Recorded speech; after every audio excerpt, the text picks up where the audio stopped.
కొనసాగిద్దాం అమరవీరుల ఆశయాలను.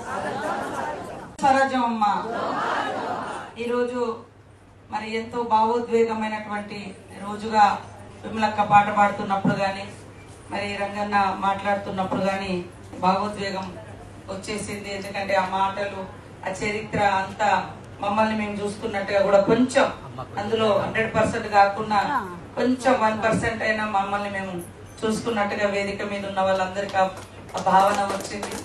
ఈ జనరేషన్ లో ఎవరు అలాంటి పోరాటానికి, అలాంటి త్యాగానికి ముందుకొచ్చే పరిస్థితి లేదు.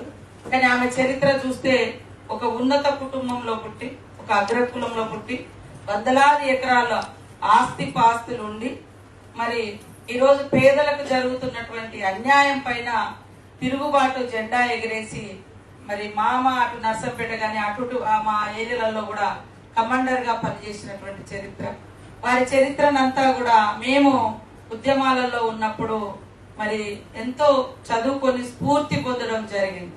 వారి యొక్క జీవితాన్ని చదివి మమ్మల్ని మేము కూడా చక్కదిద్దుకోవడానికి ఒక సరైన పందాలో, అంటే సరైనటువంటి విధంగా జనంతో మమేకం కావడానికి కూడా ఆ రోజులలో మాకు కూడా ఎంతో స్ఫూర్తిని ఇచ్చినటువంటి పోరాట యోధురాలు మన మల్లు స్వరాజ్యమమ్మ గారు.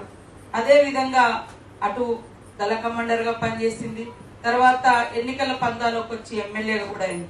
చూస్తే నా లైఫ్ కూడా అలానే సాగింది. ఇప్పుడు నేను కూడా అంటే మా చిన్నతనం నుంచి అడవులలోకి వెళ్ళి ఒక ఆదివాసీ బిడ్డగా మరి అక్కడ పోరాటాల్లో పాల్గొని అప్పుడంతా మాకు విమలక్క, సంధ్యక్క అందరూ బయట నుంచి నాయకురాలు